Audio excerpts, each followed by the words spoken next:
Apa itu pencucian uang? Pencucian uang adalah upaya menyembunyikan atau menyamarkan uang atau dana yang diperoleh dari suatu aksi kejahatan atau hasil tindak pidana sehingga seolah-olah tampak menjadi harta kekayaan yang sah. Tahapan pencucian uang terdiri dari 3, yaitu: pertama, placement atau menempatkan dana hasil kejahatan ke dalam sistem keuangan. Kedua, layering yaitu memisahkan harta hasil kejahatan dengan berbagai lapis transaksi secara terpisah. Ketiga, integration atau menggunakan harta hasil kejahatan agar terlihat legal. Catatan penting mewarnai tahapan pencucian uang di era modern ini. Tidak semua unsur dan tahapan harus terpenuhi untuk membuktikan adanya pencucian uang atau tidak. Satu tahapan saja terjadi, maka sudah dapat dikatakan sebagai pencucian uang. Artinya, bukan berarti ketika melakukan pembelian harta dan aset seperti yang tertuang dalam pengertian integrasi, tahapan placement dan layeringnya perlu dilakukan terlebih dahulu untuk dapat memenuhi delik pencucian uangnya. Pembuktian hukumnya cukup apabila terjadi salah satu dari 3 tahapan di atas, maka pelaku sudah dapat dituntut dengan pasal tindak pidana pencucian uang. Terdapat hukuman yang berat bagi pelaku tindak pidana pencucian uang sebagaimana tertuang dalam Undang-Undang Nomor 8 Tahun 2010. Hukuman terhadap pelaku pencucian uang terdapat dalam pasal 3, 4, dan 5. Pasal 3 secara sederhana dapat dikatakan sebagai hukuman bagi pelaku aktif pencucian uang. Pasal 4 secara sederhana dapat dikatakan sebagai hukuman bagi profesional di bidang pencucian uang. Karakteristik mereka biasanya adalah seorang profesional yang sudah berpengalaman dalam melakukan bisnis haram serupa. Pasal 5 dapat disangkakan kepada pelaku pasif tindak pidana pencucian uang. Selanjutnya, tindak pidana pendanaan terorisme. Apa itu pendanaan terorisme? Pendanaan terorisme adalah segala perbuatan dalam rangka menyediakan, mengumpulkan, memberikan, atau meminjamkan dana, baik langsung maupun tidak langsung, dengan maksud untuk digunakan dan atau yang diketahui akan digunakan untuk melakukan kegiatan terorisme, organisasi teroris, atau teroris. Tindak pidana pencegahan pendanaan terorisme diatur dalam Undang-Undang Nomor 9 Tahun 2013 tentang pencegahan dan pemberantasan tindak pidana pendanaan terorisme. Pendanaan terorisme umumnya terdiri dari 3 tahap. Yang pertama adalah mengumpulkan dana atau collecting. Pengumpulan dana umumnya melibatkan pihak ketiga dan sebagian besar berkaitan dengan transaksi keuangan. Uang, properti, atau aset lainnya biasanya ditransfer ke seseorang atau entitas yang melakukan penggalangan dana. Dana tersebut secara hukum dipegang oleh penggalang dana. Namun, ada pula kasus di mana individu menggunakan dana mereka sendiri sehingga tidak ada transaksi keuangan dan tidak ada pengalihan kepemilikan. Yang kedua, pemindahan dana teroris atau moving. Pemindahan dana maksudnya adalah dana yang terkumpul dikirimkan atau dipindahkan untuk organisasi teroris dengan menggunakan atau tidak menggunakan transaksi keuangan. Dana kemudian dipakai untuk membeli barang jasa pendukung aksi teror. Tahap kedua ini dapat dikatakan tahap yang kritis. Jika pengiriman dana dapat dicegah, maka aksi teror tidak dapat dijalankan.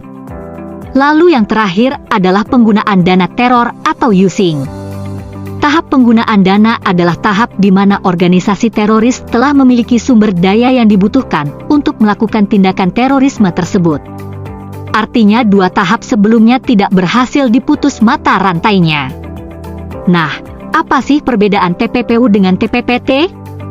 TPPU dan TPPT memiliki 3 tahapan yang berbeda, di mana 3 tahapan TPPU adalah placement, layering dan integration sedangkan tahapan dari TPPT adalah collecting, moving dan using seperti yang sudah dijelaskan sebelumnya. Lalu sumber dana yang didapat dari TPPU berasal dari harta kekayaan hasil tindak pidana sedangkan TPPT bisa berasal dari harta kekayaan yang legal maupun yang ilegal atau tindak pidana. Selain itu, TPPU bertujuan untuk menyembunyikan atau menyamarkan asal-usul harta kekayaan hasil tindak pidana sedangkan TPPT bertujuan untuk terlaksananya aksi terorisme. Dan yang terakhir, motivasi dalam TPPU bisa didasari dari ekonomi atau rasa ketidakpuasan seseorang terhadap apa yang dimiliki, sedangkan TPPT didasari oleh ideologi yang mereka punya. Selanjutnya, kita akan membahas tentang pencegahan pendanaan proliferasi senjata pemusnah massal. Proliferasi senjata pemusnah massal adalah pembuatan, akuisisi, pemilikan, pengembangan, ekspor, pengiriman, perantara, pengangkutan, pengalihan, penimbunan atau penggunaan senjata nuklir, kimia, biologi, dan sarana pengiriman senjata tersebut.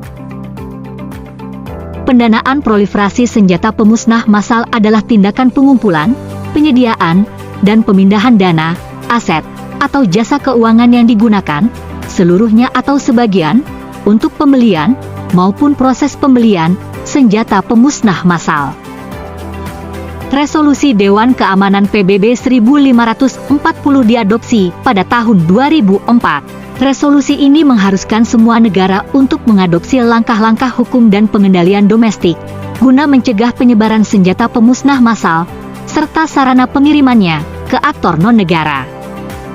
FATF juga memiliki rekomendasi yang wajib diimplementasikan oleh seluruh negara anggota terkait PPSPM, yaitu Rekomendasi Nomor 7. Pada tatanan regulasi nasional, kebijakan terkait PPSPM telah ditetapkan melalui Peraturan Bersama Menteri Luar Negeri, Kepala Kepolisian Negara Republik Indonesia, Kepala PPATK, Kepala Bapeten, tentang pencantuman identitas orang dan korporasi dalam daftar PPSPM, dan pemblokiran secara serta-merta atas dana milik orang atau korporasi yang tercantum dalam daftar PPSPM.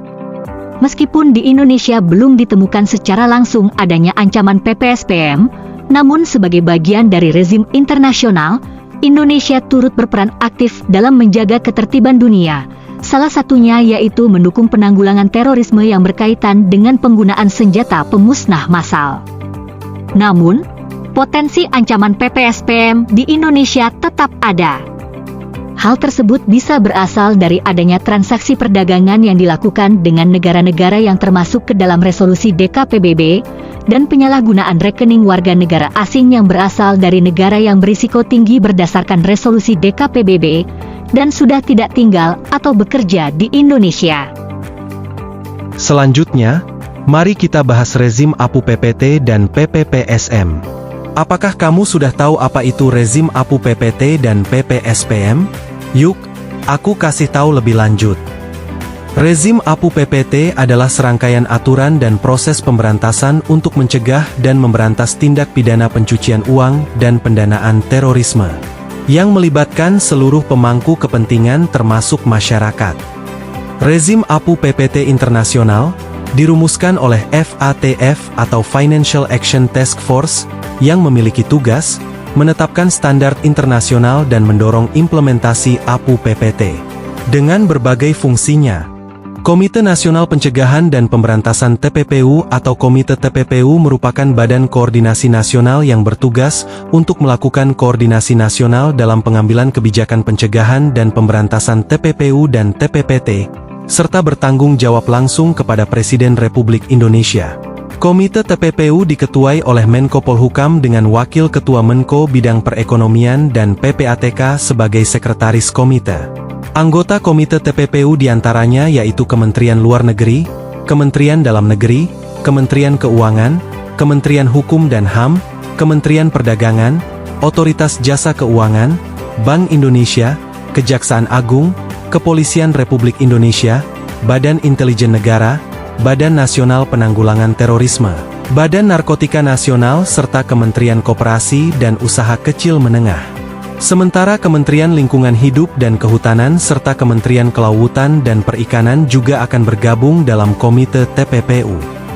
Dari penjelasan sebelumnya, maka TPPU, TPPT, dan PPPSM mempunyai banyak bahaya bagi Indonesia dan dapat memiliki risiko, seperti mengurangi kredibilitas Indonesia di mata internasional, mengancam stabilitas perekonomian dan integritas sistem keuangan, meningkatkan risiko investasi, dan pendanaan tindak pidana terorisme merupakan salah satu bentuk ancaman bagi kedaulatan negara.